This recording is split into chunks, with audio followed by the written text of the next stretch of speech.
Hai semuanya, keprihatinan. Itulah judul videoku kali ini.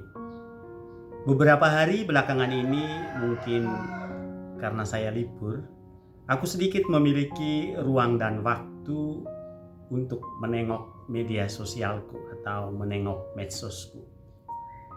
Dari hal yang saya lihat, saya baca, saya dengar, saya tonton di media sosialku, endingnya saya merenungkan situasi dan kondisi saat ini yang terjadi di dunia maya, khususnya media sosial.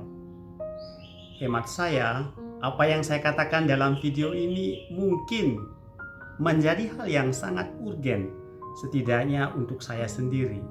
Syukur-syukur bagi Anda yang akan menonton dan yang sedang menonton video ini.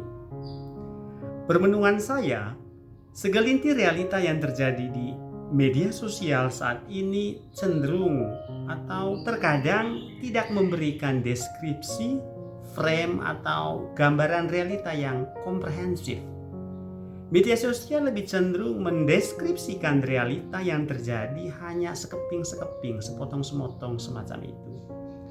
Merasa dan seolah-olah apa yang dilihat, apa yang dibaca, apa yang didengar, dan apa yang ditonton itulah kebenaran yang mutlak. Seolah-olah kebenaran itu sebatas representasi apa yang dialami oleh indera saja.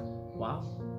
Dari sana saya merasa bahwa kepingan yang terjadi dalam realita media sosial saat ini sekedar dipilih atau disortir dengan motif dan tujuan tertentu.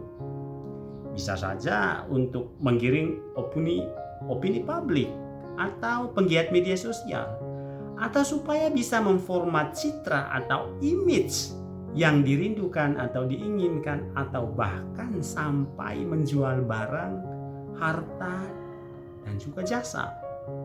Dengan demikian membuat kita ini cenderung untuk merespon yang terjadi tersebut dengan reaktif, ya enggak? Atau bahkan dengan marah-marah, gusar, cemas, khawatir karena melihat, membaca, mendengar, dan menonton kepingan realitas yang terjadi tanpa memberi jeda untuk berpikir atau berusaha untuk mengetahui realita yang otentik dan komprehensif. Namanya juga media sosial, guys. Misalnya saja suatu kisah konflik sepasang keluarga influencer gitu ya, atau public figure. Kita langsung memihak, yang satu cenderung menghujat, yang lain tanpa harus memahami dan mengetahui kisah yang seutuhnya. Sepotong video sepasang politisi misalnya atau public figure, lalu kita memujanya atau bahkan mengutuknya ke neraka. Wow. Kita membaca sebuah berita sensasional dan tergesa-gesa menyebarkannya tanpa melakukan pengecekan di sumber lain yang terpercaya. Ideal bukan? Sekiranya menurut saya atau hemat saya, sekiranya para filsuf klasik melihat dan mengamati para user media sosial di Indonesia ini, mungkin mereka akan prihatin kali ya. Kita telah berubah dari manusia rasional menjadi sekedar burung-burung penikmat keping-keping atau potongan-potongan realitas. Saya kira atau hemat saya, kebijaksanaan praktis diperlukan sebagai imunitas melawan realitas palsu atau realitas sepotong-sepotong atau sekeping-sekeping.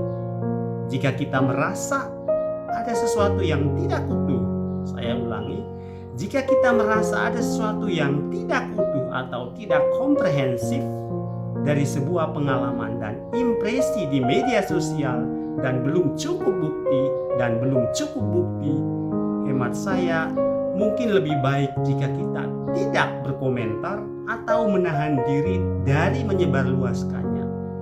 Jangan sampai kita tergesa-gesa hanya karena ego kita yang mendominasi, menguasai nalar hati dan perasaan kita.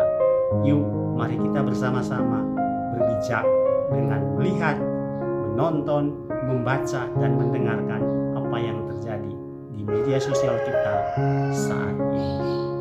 Wadidaw.